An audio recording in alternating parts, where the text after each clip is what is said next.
الحمد لله نحمده ونستعينه ونستغفره ونؤمن به ونتوكل عليه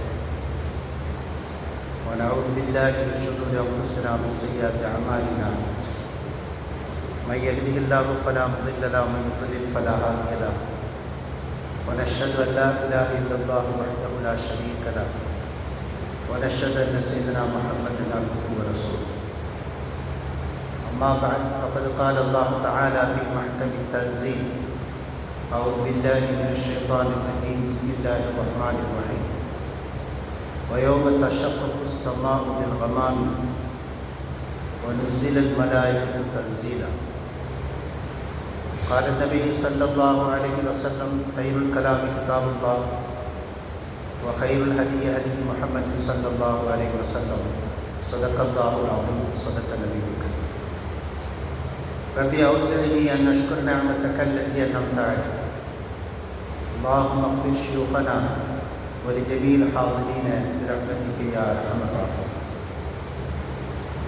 அளவற்ற அருளாளன் நிகரற்ற அன்பாளன் எல்லாம் அல்ல அல்லாஹ்வின் திருநாமம் கொண்டு வார்த்தைகளை ஆரம்பம் செய்யும். சலாமும் சலவாத்தும் கண்மணி நாயகம் முகமது முஸ்தபா ரசூலுல்லாஹி ஸல்லல்லாஹு அலைஹி வஸல்லம் அவர்களின் மீதும் அவர்களது உயர்ந்த வாழ்க்கை நெறிகளை பின்பற்றிய சஹாபா பெருமக்கள், தாபீன்கள், தபவு தாபீன்கள், இமாம்கள், மேதைகள், இறைநேசர்கள், இறைவனுடைய அருளை எதிர்நோக்கி காத்திருக்கிற நம்மவர்கள் அனைத்து பெருமக்களின் மீதும் இன்றைக்கும் உண்டாகட்டுமாக. ஆமென். அன்பிற்குரிய பெரியார்களே, சகோதரர்களே, ஃபுர்கான் என்கிற அத்தியாயத்தின் விளக்கங்களை தொடர்ந்து நாம் பார்த்து கொண்டு வருகிறோம்.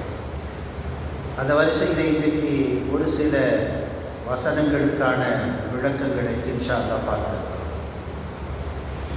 துவக்கமாக யௌம தஷக்கக்கு ஸமாஉ பில் கமாம் வனுஸிலல் மலாயிகத்து தன்ஸீலா. வானம் மேகங்களால் விளக்கப்பட்டு வானவர்கள் கூட்டம் கூட்டமாக அந்த நாளிலே இறங்குவார். மறுமை நாளுடைய செய்திகளை சொல்ல துவங்குகிற போது அல்லாஹ் சுப்ஹானஹு வ தஆலா இதை சொல்கிறார்: வானங்கள் விளக்கப்பட்டு கூட்டம் கூட்டமாக மலக்குகள் இறங்குவார்கள். அல் முல்கு யௌமைஇதின் ஹக்கு லிர் ரஹ்மான் வகான யௌமன் அலல் காஃபிரீன அஸீரா. அந்த நாளிலே உண்மையான ஆட்சி அதிகாரம் ரஹ்மான் ஒருவனுக்காக இருக்கும். நிராகரிப்பாளர்களுக்கு அது மிக கடுமையான நாளாகும். இந்த வானம், பூமி, இந்த பிரபஞ்சம், இதுவரைக்கும் கண்டுபிடிக்கப்பட்ட கோள்கள், உயிரினங்கள், மனிதனுடைய அறிவில் என்னவெல்லாம் இருக்கிறது, இதனுடைய உண்மையான எஜமானன் என்பது அல்லாஹ் சுப்ஹானஹு வ தஆலா மாத்திரம்தான். ஆனால் நம்ம பேருக்கு இது இந்த பகுதி, இதற்கு இவர் உரிமைதாரர், இந்த இடத்திற்கு இவர் சொந்தக்காரர் என்றெல்லாம் நாம் பிரித்து வைத்துக் கொண்டிருக்கிறோம். உண்மையிலேயே இந்த இடத்தினுடைய உண்மையான எஜமானன் என்பது அல்லாஹ் சுப்ஹானஹு வ தஆலா. நபிகள் நாயகம் ஸல்லல்லாஹு அலைஹி வஸல்லம் சொல்வார்கள்: ஒரு பொருளினுடைய அல்லது ஒரு இடத்தினுடைய விலையை ஏற்றுவதும் இறக்குவதும் அல்லாஹ் சுப்ஹானஹு வ தஆலா. நாம் ஏற்றி இறக்க முடியாது. நாம் அப்படி நினச்சிக்கிட்டு இருக்கோம். பெட்ரோல் விலை ஏறிவிட்டது, கச்சா எண்ணெய் விலை குறைந்து விட்டது, தங்கம் விலை ஏறிவிட்டது, தங்கம் விலை குறைந்து விட்டது, பவுனுக்கு இவ்வளவு கூடி இருக்கிறது. இதுவெல்லாம் நாம் பேசிக்கொள்கிறோம். ஆனால் இந்த விலையேற்றத்தை அல்லாஹ் சுப்ஹானஹு வ தஆலா நிர்ணயிக்கிறான் என்று நபிகள் நாயகம் ஸல்லல்லாஹு அலைஹி வஸல்லம் சொன்னார். இது அவனுடைய ஏற்பாடு. அது நமக்கு தெரியலை. நம்ம ஒரு காரணங்களை சொல்கிறோம். கச்சா எண்ணெய் விலை கூடியதாலே, இந்த இடத்திலே போர் சூழல் இருப்பதனாலே இன்னென்ன பொருட்கள் எல்லாம் விலை கூடுகிறது, மழை இல்லாததினாலே விலை கூடிவிட்டது, லாரி ஸ்ட்ரைக் அதனாலே விலை கூடிவிட்டது. நாம ஒவ்வொரு காரணங்களை சொல்லிக் கொள்கிறோம். ஆனால் இந்த விலைகளை ஏற்றுவதும் இறக்குவதும் அல்ல. அதுபோல இடத்தினுடைய உண்மையான சொந்தக்காரன் அல்லாஹ் சுப்ஹானஹு வ தஆலா. எனவே மறுமையிலே எல்லாமும் அழிந்து போனதற்கு பிறகு அல்லாஹ் குர்ஆனிலே ஒரு வசனத்தை சொல்கிறார், சூரா ரஹ்மானிலே, குல்லு மன் அலைஹா ஃபான் வயப்கா வஜ்ஹு ரப்பிக துல் ஜலாலி வல் இக்ராம். இந்த பிரபஞ்சத்தின் மேல் இருக்கிற எல்லாமே அழிந்து போகும், உமது இறைவனுடைய திருமுகம் மாத்திரம் மிச்சம் இருக்கும் என்று அல்லாஹ் சுப்ஹானஹு வ தஆலா சொல்கிறார். எல்லாமே அழிந்து. எனவே அந்த நேரத்திலே மீதி இருக்கக்கூடிய ஒன்று என்று பார்த்தால் அது அல்லாஹ் சுப்ஹானஹு வ தஆலா மாத்திரம். அந்த அல்லாஹ் தான் மறுமையிலே உண்மையான அதிபதியாக விளங்குவான். இப்போதும் அவன்தான். ஆனால் இப்போது அதை உணர்வது சற்று சிரமமாக இருக்கிறது. பூமியை நாம் கைவசம் வைத்திருக்கிறோம், நாம் சட்டங்களை இயற்றுகிறோம், நாம் ஆளுகிறோம், நாம் நினைத்தால் விலையை ஏற்றுகிறோம், நாம் நினைத்தால் விலையை குறைக்கிறோம், நாம் நினைத்த மனிதர்களை ஜெயிலில் அடைக்கிறோம், நாம் நினைத்த மனிதர்கள் குற்றவாளிகளாக இருந்தாலும் வெளியிலே விடுகிறோம். நமக்கு எவ்வளோ சுதந்திரம் இருக்கிறது. ஆட்சியாளர்கள் நினைக்கலாம், ஆளும் கட்சி நினைக்கலாம், அதிகாரம் படைத்தவர்கள் நினைக்கலாம். இது ஒரு மாயை, அவ்வளவுதான்.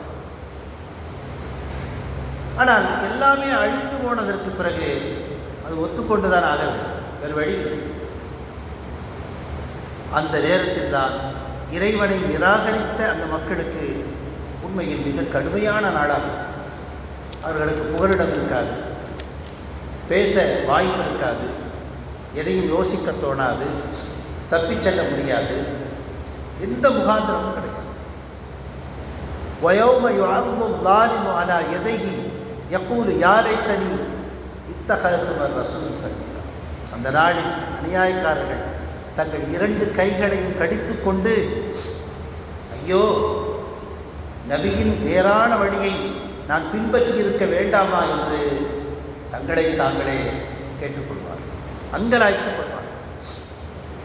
இப்போ சீன் தெளிவாயிடுச்சு. இதுவரைக்கும் அவர்கள் கேள்விப்பட்டதெல்லாம் செவி வழி செய்திகள், அவ்வளவுதான். ஆனால் செவி வழியாக கேட்டு நம்பிக்கை கொள்வதற்கு தான் மிகப்பெரிய சக்தி இருக்கிறது.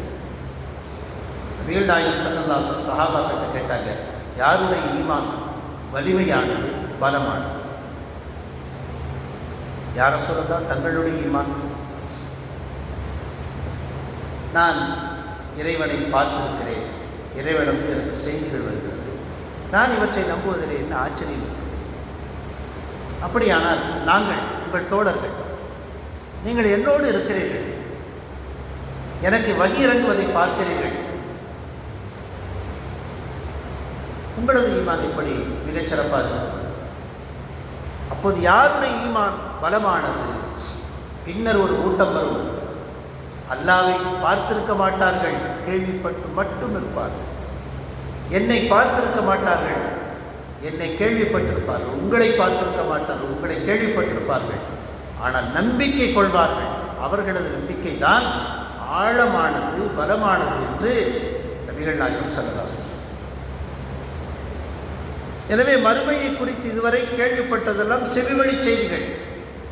அதை அநியாயக்காரர்களும் இறை நிராகரிப்பாளர்களும் மிக சுலபமாக அதை புறந்தள்ளி விட்டிருந்தனர். வரும்போது பார்த்து கொள்ளலாம். ஆனால் இன்றைக்கு வந்துவிட்டது மறுமை, என்ன செய்வது? இப்போ அங்கே உட்கார்ந்து யோசிப்பாங்க, விரல்களை கடித்து கொண்டு கை செய்தத்தினால், ஐயோ, நாம் அந்த தூதர் சொன்னதை கேட்டிருக்கலாமே, அவர் வழியை பின்பற்றி இருக்கலாமே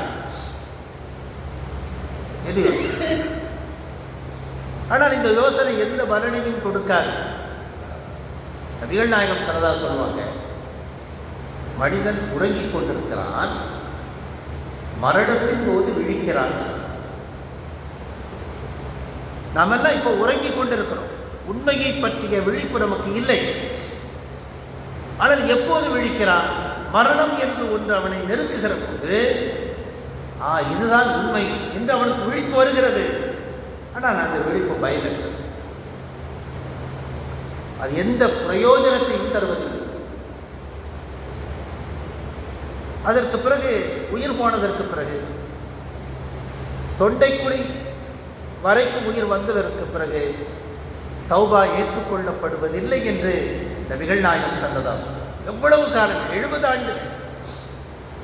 ஆரம்பத்தில் ஒரு 10 ஆண்டுகளை கழித்து விட்டாலும் கூட 60 ஆண்டுகளிலே எத்துணை செய்திகளை கேட்டிருப்பார், எத்துணை மனிதர்களை பார்த்திருப்பார், எத்துணை நிகழ்ச்சிகளை பார்த்திருப்பார்கள்.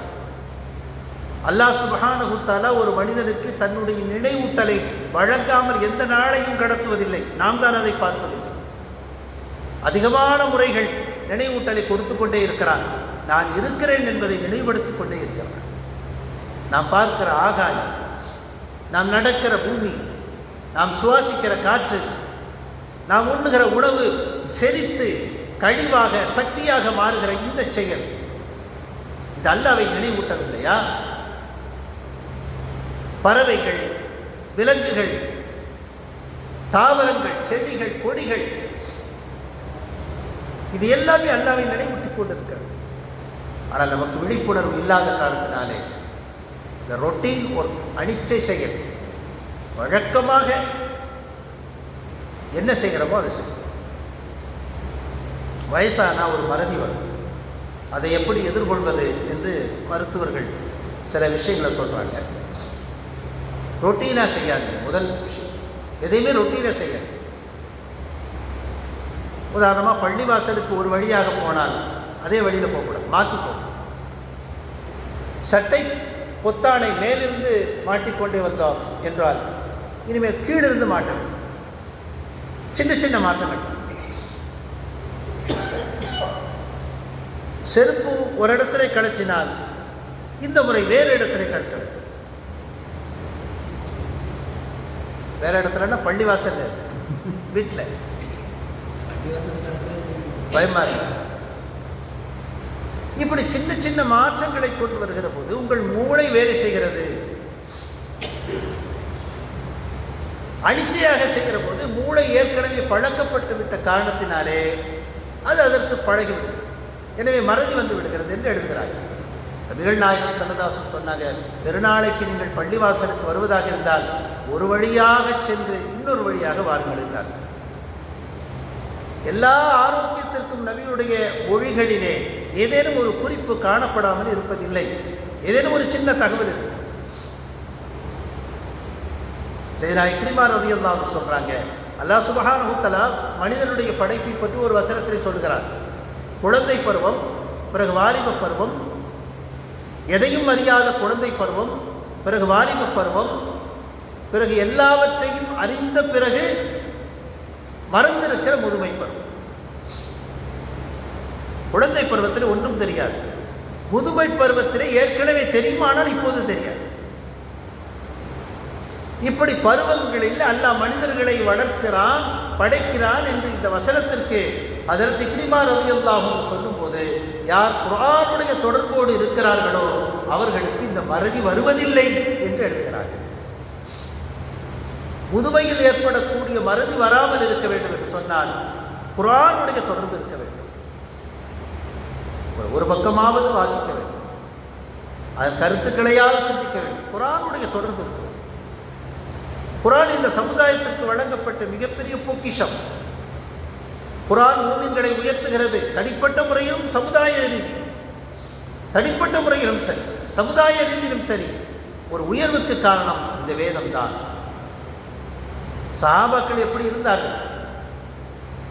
ஒன்றுமே தெரியாது, எழுத தெரியாது, படிக்க தெரியாது, காட்டுமிராண்டித்தனமான ஒரு வாழ்க்கை. நபிகள் நாயகம் ஸல்லல்லாஹு அலைஹி வஸல்லம் அவர்களுக்கு நுபுவத் கொடுக்கப்பட்ட போது எழுதவும் படிக்கவும் தெரிந்தவர்கள் 16 பேர்கள் தான் இருந்தார்கள். ஆனால் நபிகள் நாயகம் ஸல்லல்லாஹு அலைஹி வஸல்லம் இந்த உலகத்தை விட்டு பிரிகிற நேரத்திலே எல்லா சஹாபாக்களும் எழுதவும் படிக்கும் கற்றுக்கொண்டார்கள் என்பதை தாண்டி ஒவ்வொருவரும் ஒவ்வொரு பல்கலைக்கழகமாக பேரறிஞர்களாக மாறிப்போனார்கள்.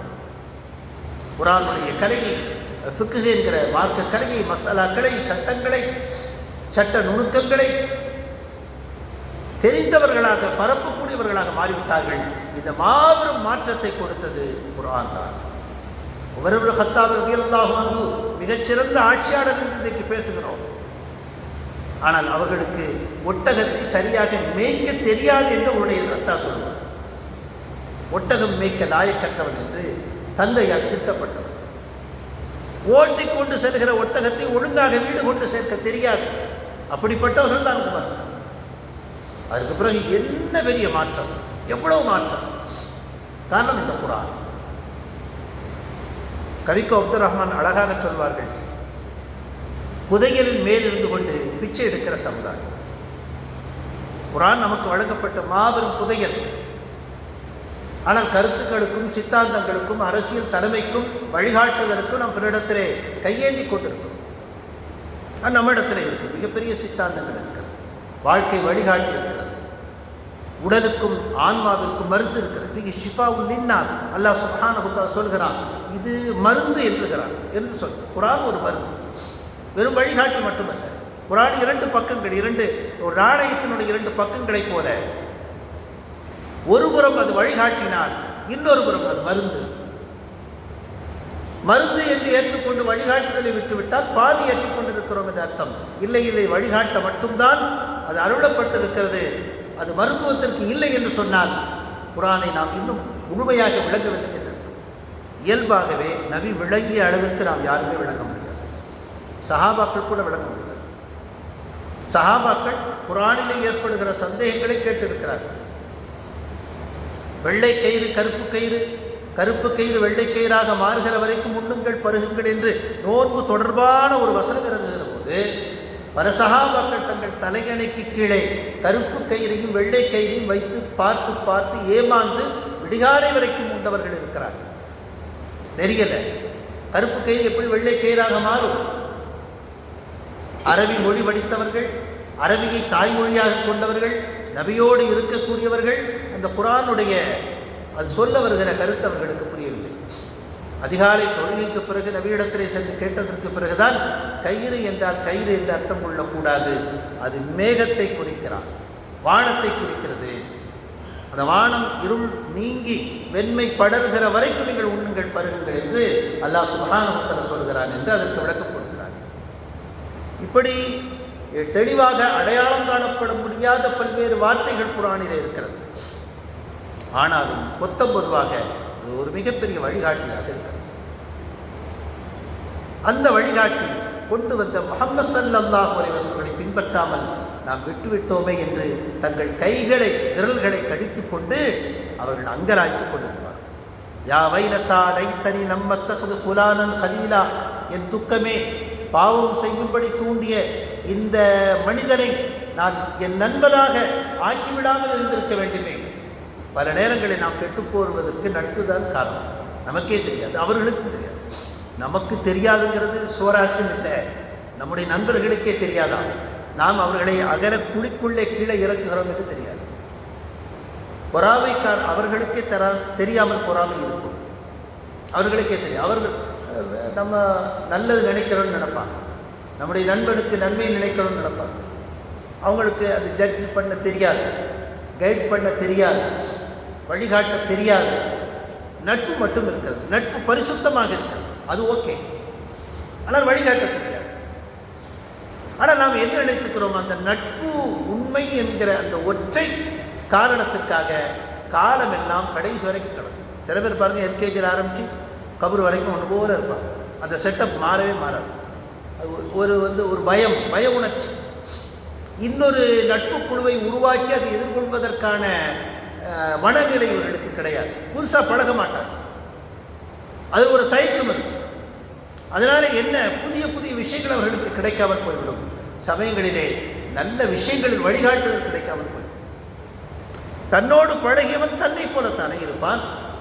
இதே பகுதி, இதே சிந்தனை, இதே பள்ளிக்கூடத்திலே படித்தவன், இதே சித்தாந்தத்திலே பிறந்தவன், இது கடைசி வரைக்கும் பிடித்தான், எந்த மாற்றம் இருக்காது. ஆனால் நட்பு என்பதற்காக நாம் கடைசி வரைக்கும் அவர்கள் கழுத்தை கட்டி கொண்டிருக்கிறோம். உண்மையில் பெரிய விஷயம். நாம் விழிப்புணர்வாக இருக்கிறோம். நட்பு என்பது மட்டுமல்ல, பெற்றோர், மனைவி, உற்றார், கொலீக்ஸ் எல்லாருமே இந்த உலகத்திலே நாம் மட்டுமே உண்மை, மற்றவர்களெல்லாம் நமக்காகத்தான் இருக்கிறார்கள் என்று நம்புவது அவ்வளவு உசிதமல்ல. நல்ல விஷயங்கள் உறுதி சொல்ல முடியாது. பெற்றவர்களை சொல்வார்கள். அந்த பெற்றவர்கள் கூட சமயங்களிலே அவர்களுக்கு சாதகமாக பல்வேறு விஷயங்களை நடத்தி கொண்டு போய்விடுவார்கள், ஒன்றும் செய்ய முடியாது.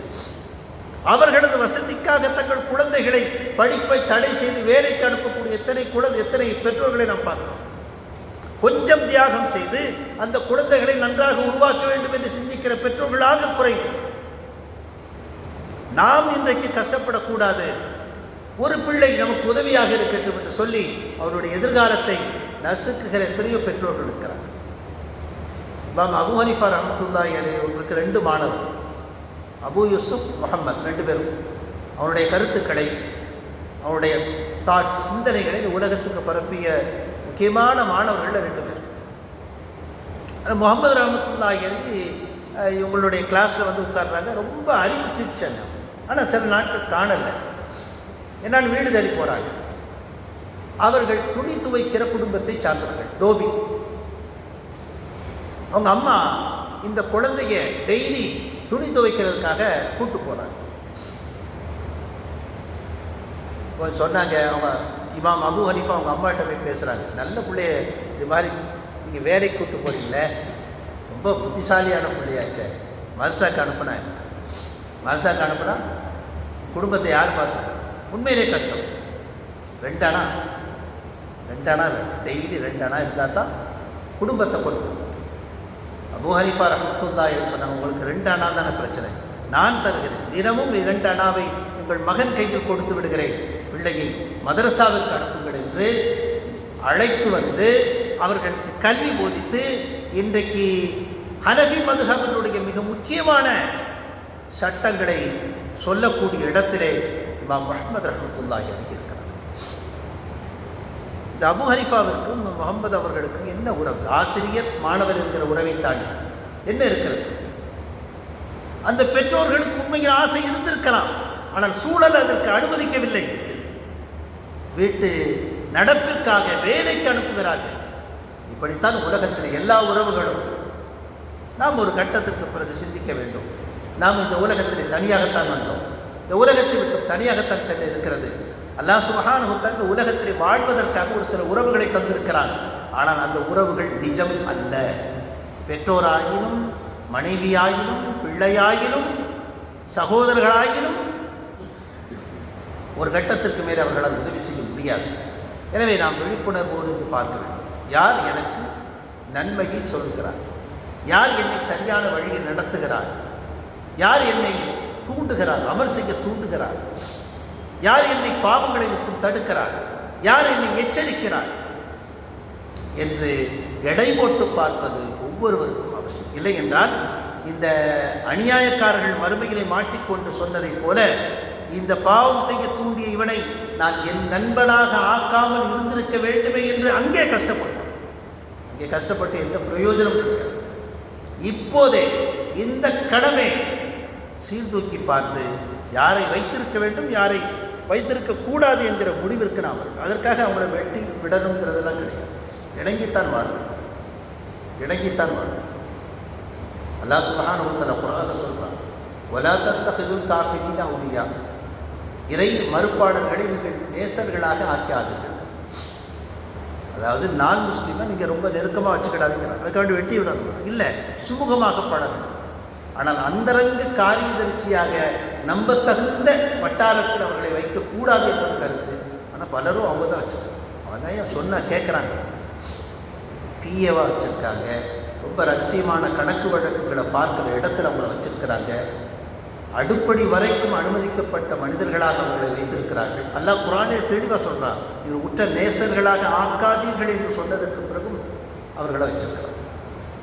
ஜஸ்ட் அவர்கள் இந்த உலகத்திலே நம்மோடு வாழ்கிறவர்கள், அவ்வளவுதான். அவர்கள் மனிதர்கள் என்கிற அடிப்படையில் என்ன செய்கிறோமோ அதை செய்யணும். இப்போ சிலருக்கு அல்லாஹ் சுப்ஹானஹு வ தஆலா ஹிதாயத்தை கொடுத்துட்றாங்க, அவங்க இங்கே வந்துடுறாங்க.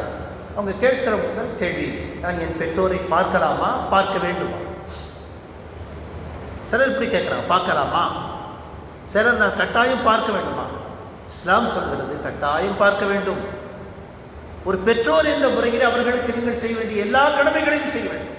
நபி ஸல்லல்லாஹு சொன்னாங்க, லா தஅத்து ஃபீ மாஸியத்தில் காலிக், அல்லாஹ்விற்கு மாறு செய்கிற விஷயத்தில் படைப்பினங்களுக்கு கட்டுப்படக்கூடாது, மற்ற எல்லாத்துக்கும் கட்டுப்படும். நம்முடைய பெற்றோர் அல்லாவை தவிர இன்னொன்றை வணங்கு என்று சொல்லுகிற போதுதான் நாம் மறுக்க வேண்டுமே தவிர, மற்றபடி இந்த உலகின் நடவடிக்கைக்காக அவர்கள் சொல்லுகிற எல்லாவற்றையும் கேட்க வேண்டும் என்று மார்க்கம் சொல்லுகிறது. அப்போ மற்றவர்களோடு இணக்கமாக நடப்பது என்பது வேறு, அவர்களை நெருக்கமாக ஆக்கிக் கொள்வது என்பது வேறு. அதுபோலத்தான் நம்முடைய சுற்றி இருக்கிற உறவுகளை நாம் நிச்சயமாக பார்க்க வேண்டும். அவர்கள் எப்படி இருக்கிறார்கள், என் நலனில் உண்மை அவங்களுக்கே சமயங்களில் தெரியாது, அவங்களுக்கே வழிகாட்டுதல் தேவைப்படும். ஆனால் சீனியராக இருக்கமே, அண்ணனாக பிறந்துட்டேங்கிறதுக்காக எதையாவது சொல்லுவாங்க. மறுமை நாளுடைய அடையாளங்களில் ஒன்று நபிகள் நாயகம் ஸல்லல்லாஹு சொல்லுவாங்க, மார்க்க அறிவு கொஞ்சம் கொஞ்சமாக எடுக்கப்பட்டு மார்க்க அறிவு இருக்காது. மார்க்க அறிவு போனதற்கு பிறகு மார்க்க அறிவற்றவர்கள் தலைவர்களாக அந்த இடத்துக்கு வந்துடுவாங்க. வந்த பிறகு மக்கள் வழக்கம் போல தலைவர்கிட்ட கேட்பாங்க. அவர்களுக்கு தெரியாது, தலைவர் பதவியில் இருந்துட்டு தெரியாதுன்னு சொன்னால் நல்லதில்லைங்கிறதுனால அவங்க மார்க்க தீர்ப்பு வழங்குவார்கள். மார்க்க தீர்ப்பு வழங்கி தானும் வழிகட்டு மக்களையும் வழிகெடுப்பார்கள். அப்படிப்பட்ட ஒரு காலம் வரும், மறுமைக்கு நெருக்கமாக என்று நபிகள் நாயகம் ஸல்லல்லாஹு அலைஹி வஸல்லம். இப்போ நமக்கு முன்னால் பிறந்துட்டோங்கிறதுக்காக எதையாவது சொல்லணுங்கிறதுக்காக அண்ணன்கள் எதையாவது சொல்லுவாங்க. அது உண்மையாக இருக்க வேண்டும் என்கிற அவசியம் கிடையாது. அவர்களுக்கு அறிவில்லை என்றால் என்ன செய்யணும்? எனக்கு இது பற்றி தெரியலை, நீ யார்ட்டையாவது கேட்டுக்கன்னு சொல்லணும். அல்லது அந்த இடத்துக்கு வழிகாட்டணும். வழிகாட்டக்கூட தெரியாது, அப்படி அப்பாவியாக இருப்பார்.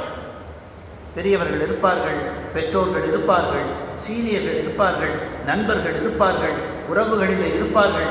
மனைவி சமயங்களில் அப்படி வாய்ச்சிடுவாங்க, பிள்ளைகள் அப்படி வாய்த்து விடுவார்கள். இது எதுவும் நிரந்தரம் அல்ல, நிஜமல்ல. நாம் மட்டுமே உண்மை. ஏன்னா நாம் மட்டும்தான் இறைவனை சந்திக்க வேண்டியிருக்கு தனியாக. அப்போ நாம் என்ன செய்ய, நமக்கு கொடுக்கப்பட்ட அறிவை கொண்டு கொஞ்சம் சிந்திக்க வேண்டும். நிறைய பிரார்த்தனை செய்யும், நிறைய துவா செய்யும். இஹ்தின ஸிராத்தல் முஸ்தகீம் என்கிற இந்த வசனத்தை ஏன் திரும்ப திரும்ப திரும்ப சொல்ல வேண்டும் என்று நமக்கு கட்டளையிடப்பட்டிருக்கிறது. எந்த தொழுகையும் சூரா ஃபாத்திஹா இல்லாமல் ஒப்புக்கொள்ளப்பட மாட்டாது என்று நபிகள் நாயகம் ஸல்லல்லாஹு அலைஹி வஸல்லம் சொல்லி இருக்கிறார்.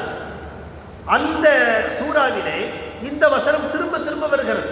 ஒவ்வொரு ரக்காத்திலும் நாம் ஓதுகிறோம், இறைவா எனக்கு நேரான பாதையை சீராக்கித்தாய். எதற்காக? ஹிதாயத் இறைவன் தான் தர வேண்டும், ஹிதாயத் புரிய வேண்டும். அது ஒரு பெரிய விஷயம். திருக்குரானை தொகுக்கக்கூடாது என்று சஹாபாக்கள் அடம்பிடிக்கிறார்கள். தொகுக்கக்கூட நபி செய்யலை, நபி செய்யலை, செய்யும்படி சொல்லலை. ஒரு புதிய விஷயம், புதிய விஷயம் என்று சொன்னாலே அது மார்க்கத்திற்கு முரணானது என்கிற கொள்கையிலே இருக்கிறார்கள். பின்னாளிலே புரிந்து கொண்டதற்கு பிறகுதான் சையத் உமர் ஃபாரூக் சொல்கிறாங்க, அல்லாஹ் சுப்ஹானஹு வ தஆலா அபூபக்கருக்கு நிறைய நன்மைகளை தரட்டும். எவ்வளவு அவசியமான காரியம் சொல்ல. நபியுடைய காலத்தில் ஜக்காத்தாக கொடுக்கப்பட்ட ஒரு சின்னஞ்சிறிய பொருள் என் ஆட்சி காலத்திலே தரப்படாவிட்டால் நான் போர் செய்வேன்கிறாங்க. ஜக்காத்தை கொடுக்கலன்னு போர் செய்யக்கூடாது, சட்டம் கிடையாது. எதுக்கு சட்டம்? கலிமா சொல்லலைங்கிறது போர் செய்யலாம். ஜக்காத் என்பது ஒரு உட்பிரிவு, அதில் ஒரு சின்ன பார்ட். இப்போ உமர் ஃபாரூக் சொன்ன இவருக்கு என்ன ஆச்சு, ஏன் இப்படி கிளம்புறாரு? அதுக்கு பிறகுதான் ஜக்காத்தையும் தொழுகையும் பிரித்து பார்க்கிறார்கள் மார்க்கத்திலே. அப்படி பார்க்கக்கூடாது. 5 கடமை என்று சொன்னால் 5 கடமைதான், அதில் வேறுபாடு காட்டக்கூடாது என்று தெளிவாக இருந்த காரணத்தினாலே நிறைய குழப்பங்களை அடக்க முடிந்தது என்பதை கண்ணால பார்த்ததற்கு பிறகு சையத்னா உமர் ஃபாரூக் சொன்னாங்க, அல்லாஹ் சுப்ஹானஹு வ தஆலா அபூபக்கருக்கு ரஹ்மத் செய்வானாக என்று புரிந்து கொள்கிறார்கள். புரிந்து கொள்வது என்பது வேறு, விஷயங்களை பார்ப்பது என்பது வேறு, கிரகிப்பது என்பது வேறு, புரிந்து கொள்வது என்பது வேறு. அதான் ஹிதாயத். அந்த ஹிதாயத் வாழும் காலத்திலேயே கிடைக்கணும், நேரத்தோடு கிடைக்கணும், நேரத்தோடு கிடைக்கும். ஒவ்வொரு விஷயத்திலும் ஹிதாயத். அந்த பெரும் சொத்து, ஈமானுக்கு அடுத்து பெரிய சொத்து என்பது ஹிதாயத். ஒவ்வொன்றையும் ஹிதாயத். செருப்படிவதிலே ஹிதாயத், ஆடை என்பதிலே ஹிதாயத், ஒருவரோடு உறவு கொள்வதிலே ஹிதாயத், சக மனிதர்களோடு பழகுவதிலே ஹிதாயத். இப்படி ஒவ்வொரு விஷயத்திலும் அல்லாஹ் சுப்ஹானஹு வ தஆலா ஒரு தெளிவை நமக்கு தந்துவிட்டால் இந்த விஷயத்தில் நமக்கு தெளிவு வந்துடும். அப்போ மறுமையிலே உட்கார்ந்து நாம் கவலைப்பட தேவையில்லை. எனவே நாம் சிந்தனையோடு பார்க்க வேண்டும், ஒவ்வொரு முறையும் சிந்திக்க வேண்டும். அல்லாஹ் சுப்ஹானஹு வ தஆலா நமக்கு எதற்காக இந்த படைப்பை, நோக்கமே அதுதான். நம்ம படைக்கப்பட்டது நோக்கமே அதுதான். வமா கலக்துல் ஜின்ன வல் இன்ஸ இல்லா லியஅ்புதூன். மனித வர்க்கத்தையும் ஜின் வர்க்கத்தையும் என்னை வணங்குவதற்காகவே தவிர வேறு நோக்கத்திற்கு நான் படைக்கவில்லை என்கிற இந்த வசனத்திற்கு திருக்குர்ஆனுடைய தலைமை விரிவுரையாளர் ஹஜரத் இப்னு அப்பாஸ் ரலியல்லாஹு அன்ஹு சொல்லும்போது, இல்லாலி அறிவு, அவனை அறிவதற்காகவே தவிர படைக்கவில்லை. இப்போ நம்முடைய இந்த படைப்பின் நோக்கமே இறைவன் யார், நாம் யார் என்று புரிவதற்காக. எனவே அதை நோக்கி நாம் பயணிக்க வேண்டும். கிடைத்த இந்த வாழ்க்கையை பொக்கிஷமாக கருத வேண்டும். சின்ன சின்ன விஷயங்களின் வழியாக இறைவனை புரிந்து கொள்வதற்கு முயற்சிக்க வேண்டும். அவரிடத்திலே துவா செய்ய வேண்டும், ஹிதாயத்தை கேட்க வேண்டும். மறுமையிலே கை செய்தப்படக்கூடியவர்களை இந்த வசனங்களிலே அல்லாஹ் சுப்ஹானஹு வ தஆலா பட்டியலிடுகிறான் இல்லையா? இதுபோல நாமும் மாறிவிடக்கூடாது என்பதிலே கவனமாகவும் எச்சரிக்கையாக இருக்க வேண்டும். அல்லாஹ் சுப்ஹானஹு வ தஆலா நமக்கு அத்தகைய பாக்கியத்தை தருவானாக. வாழும்போதே ஹிதாயத்தை புரிந்து கொள்ளக்கூடிய தௌஃபீக்கை தருவானாக. அவனால் ஒப்புக்கொள்ளப்பட்ட நல்லடியார்களின் வாழ்க்கைக்கு கூட வாழுகிற வாக்கியம் நமக்கு தருவானாக. இம்மையிலும் மறுமையிலும் வெற்றி பெற்ற கூட்டத்தில் நம்மை இணைத்து வைப்பானாக. ஆமீன். வாஹிரு தஅவானா